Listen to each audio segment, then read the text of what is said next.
Hello friends, welcome to my channel. ఈరోజు video వచ్చేసి కాకరకాయ కారం అండి. ఇది నెల రోజుల పాటు నిల్వ ఉంటుందన్నమాట.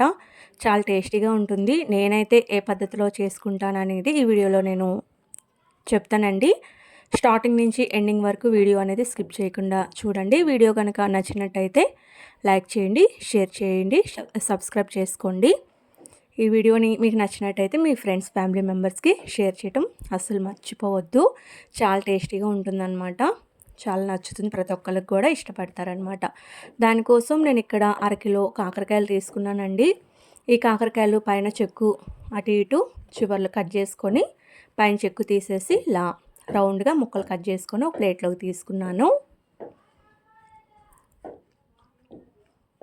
ఇలా తీసుకున్న ఈ కాకరకాయ ముక్కల్ని ఇప్పుడు మనం ఉడికించుకోవాలన్నమాట. అస్సలు చేదు లేకుండా చాలా బాగుంటుంది, చాలా టేస్టీగా కూడా ఉంటుంది.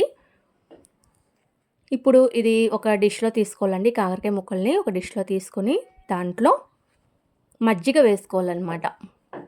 ముక్కలు మరి మునగవసరలేదు, శాంతమే మునగవసరలేదు. ఒక గ్లాస్ మజ్జిగ తీసుకొని ఒక టీ స్పూన్ పసుపు వేసుకొని ఉడికించుకోవాలి. స్టవ్ ఆన్ చేసేసి ఆ ముక్కలు అనేది కలర్ చేంజ్ అయ్యేంత వరకు ఉడికించుకోవాలన్నమాట. ఈలోపు దీనికి కావాల్సిన మసాలా కోసం ఎండుమిర్చి నేను 15 తీసుకున్నానండి. మీరు కారం ఎక్కువ తినేటట్టయితే దాన్ని బట్టి అడ్జస్ట్ చేసుకోండి. కొబ్బరి ఒక చిప్ప తీసుకున్నాను చిన్నది. చిన్నులపై ఒకటి తీసుకున్నాను మొత్తం. మధ్యలో కాకరకాయలు తిప్పుకుంటూ, కాకరకాయలు మనకి తెలుస్తుంది కలర్ అనేది చేంజ్ అవుతుందన్నమాట. అప్పుడు మనం స్టవ్ ఆఫ్ చేసేసుకోవాలి. ఈలోపు నేను చిన్నులపాయి ఇవన్నీ కట్ చేసుకొని పెట్టుకున్నానండి. ఇవి మిక్సీ జార్లో తీసుకొని మెత్తగా మిక్సీ పట్టుకోవాలి. కొబ్బరి ముక్కలు, చిన్నులపాయి, ఎండుమిర్చి, జీలకర్ర, దీంట్లో మీ రుచికి తగినంత ఉప్పు,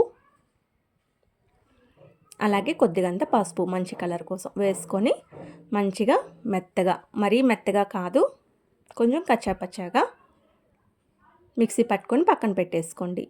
ఉల్లిపాయలు ఒక 3 తీసుకొని ముక్కలు కట్ చేసుకొని బారుగా పక్కన పెట్టేసుకున్నాను నేను. ఇప్పుడు ఒక పాన్ తీసుకోవాలి. పాన్ అనేది హీట్ ఎక్కిన తర్వాత ఆయిల్ వేసుకోవాలండి. ఆయిల్ అనేది కొంచెం ఎక్కువే పడుతుంది. అరకిలో కాకరకాయలకి దగ్గర దగ్గర ఒక 1/2 కిలో ఆయిల్ పడుతుందండి. అమ్మో ఇంత నూనె అనుకోవచ్చు. కాకరకాయలకి మనం మసాలా వేస్తాం కాబట్టి ఆ మసాలా అంతా పీలుస్తుంది కాబట్టి కొంచెం ఎక్కువే పడుతుంది ఆయిల్ అనేది. ఇప్పుడు కాకరకాయలు అనేది చూసారా మంచి కలర్ వచ్చింది కదా. ఆ కలర్ రాగానే స్టవ్ ఆఫ్ చేసుకోవాలి.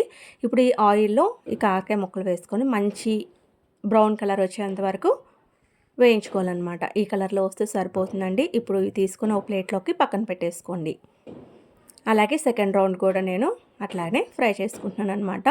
ఇదే కలర్ వచ్చేంత వరకు సెకండ్ రౌండ్ కూడా వేయించుకోవాలి.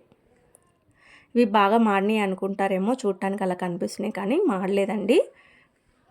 మంచి బ్రౌన్ కలర్లో రాగానే తీసుకున్నాను నేను ఒక ప్లేట్లోకి. సెకండ్ రౌండ్ కూడా వేగినవి, ఇవి కూడా ఒక ప్లేట్లోకి తీసుకొని పక్కన పెట్టేసుకున్నాను.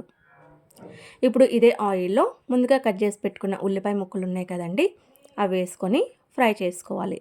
ఈ ఉల్లిపాయ ముక్కలు వేగడం కోసం కొంచెం పసుపు, ఉప్పు వేసుకున్నాను. ఎందుకంటే ఇందాక మసాలా వేసుకున్నాం కాబట్టి చూసుకొని వేసుకోండి. ఉల్లిపాయలు కూడా మంచి బ్రౌన్ కలర్లో వచ్చేంత వరకు ఫ్రై చేసుకోవాలి. దీంట్లో పోపు దినుసులు కూడా వేసుకున్నాను. అలాగే కొద్దిగా కరివేపాకు కూడా వేసుకోవాలి. అప్పుడు మంచి ఫ్లేవర్ వస్తుంది, బాగుంటుందన్నమాట. మంచిగా బ్రౌన్ కలర్లో వచ్చేంత వరకు వేయించుకొని ఉల్లిపాయ ముక్కలు, ముందుగా వేయించుకున్న కాకరకాయ ముక్కలు ఉన్నాయి కదండి, అవి యాడ్ చేసేసుకోవాలి. చూసారా ఈ కలర్లో ఉంటే సరిపోతుంది. ఇప్పుడు కాకరకాయ ముక్కలు అనేది యాడ్ చేసుకుందాం.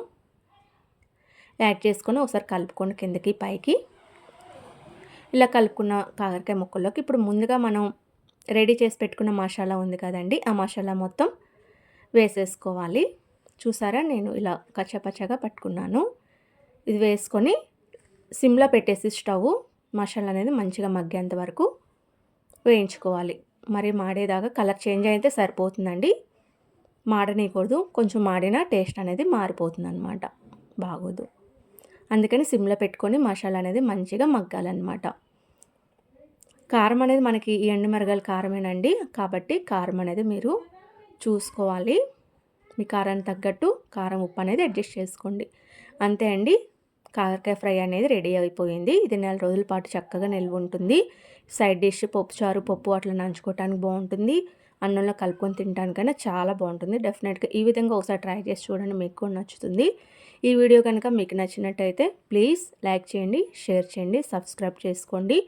మరిన్ని వీడియోల కోసం మన ఛానల్ని వాచ్ చేస్తూ నచ్చినట్టయితే సబ్స్క్రైబ్ చేసుకోండి. Thank you for watching. Bye bye.